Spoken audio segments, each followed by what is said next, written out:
Rand's Indie Spotlight returns with a game I completely adore, and that game is Celeste. I'm playing the Xbox One X version, but it is available basically everywhere.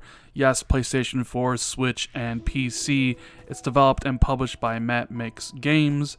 They previously did TowerFall. I want to thank them for sending over a code for this review, and the game is priced at $19.99, and it came out last week.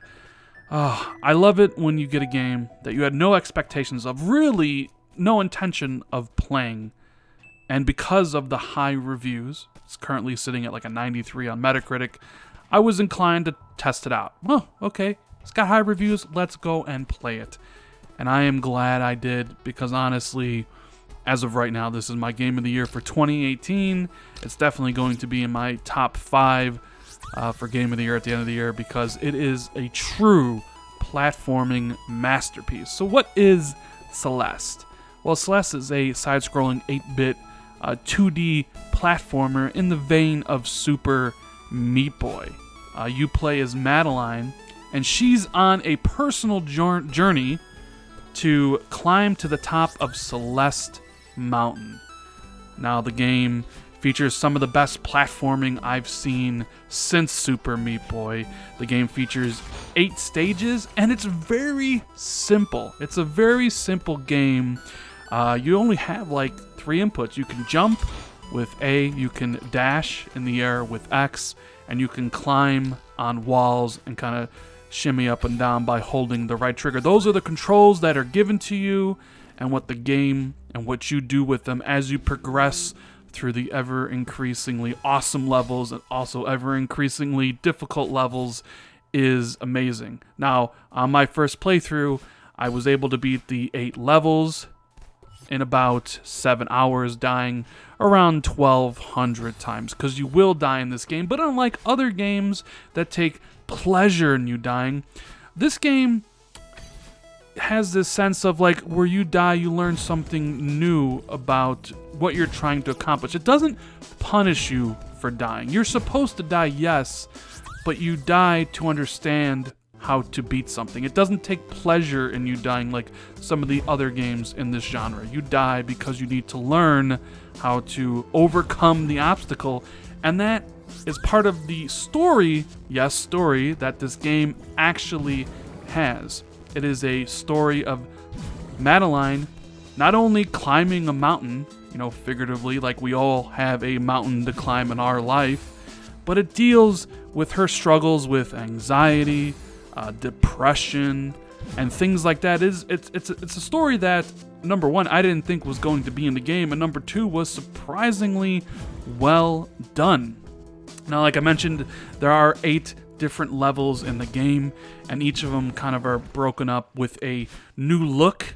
The first level will be this kind of mountain town with all the snow, and it's kind of unique set pieces. You grab onto a platform, it moves, and it will shoot you somewhere else. So you kind of figure out how to get through all the different areas doing that. The second level has these warp zones that open up, where if you go through it and dash through it, it'll lift you all the way up to the end, so forth and so on. So the game never feels stale from one stage to the other, because it introduces a brand new mechanic as it goes.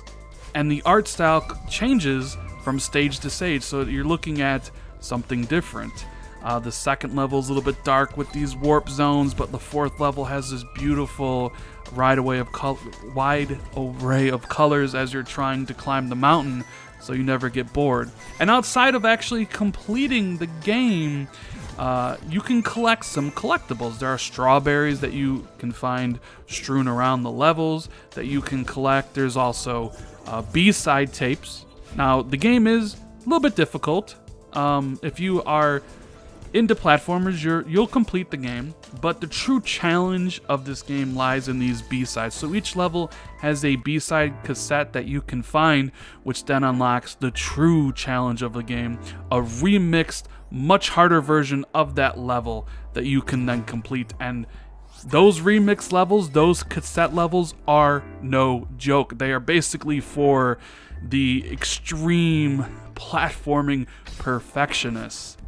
Now, of course, if you say to yourself, you know what, Rand, I'm not really into these type of platforming games, I'm not very good with them, that's okay, because you can turn on the assists in this game if you want to experience what it offers. You can turn down the game speed, you can give yourself extra dashes or infinite dashes, you can turn off the stamina as you climb.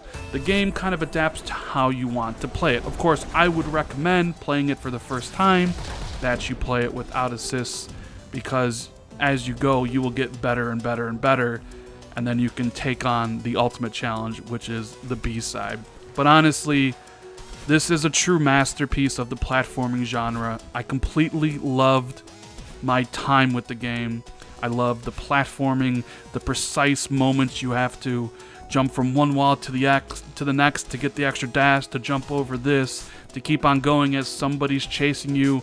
There are a lot of heart-pumping moments as you're going, and it never punishes you for long because each screen is a checkpoint. Once you get from one screen to the next, it'll save, and so when you die, you're right back where you started. You don't have to wait very long. You just get right back on the horse and do it again, and you learn from your previous mistakes from dying in that level to overcome it. But of course, as you progress, some of the levels get a little bit longer, a little bit more epic, and that's where the awesomeness and the pure masterpiece of this game comes in. Now, trophies and achievements, you complete the game, complete all the B-sides, get all the collectibles, standard fare stuff. Although if you really want an easy platinum or an easy 1000, you can turn on all the assists, give yourself the infinite dashes, and basically complete the game and get all the achievements, no problem. That's up to you if you want to basically kind of do that, but you can. So for those of you out there, would I recommend Celeste? Absolutely, 100%. It is one of the best games I played just gen, and one of the best platforming games I played since Super Meat Boy. So if you're into those type of games, immediately pick this game up for $19.99. It is 100% worth it.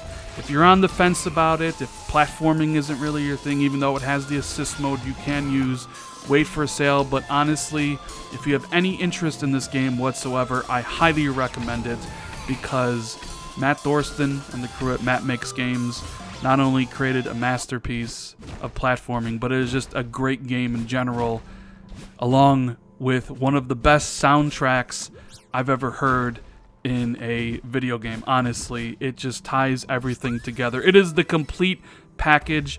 Don't be turned away by how the game looks.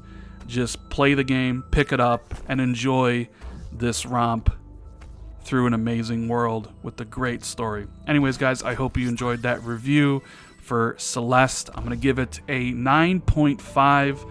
I absolutely adored and loved this game, and I'm going to go back to try out some of the B-side stuff. If you enjoyed this review, make sure you hit that like button. Consider subscribing to the channel for more content. Share this out on social media. And as always, thank you guys so much for watching. I really appreciate it. And I'll see everybody in the next video.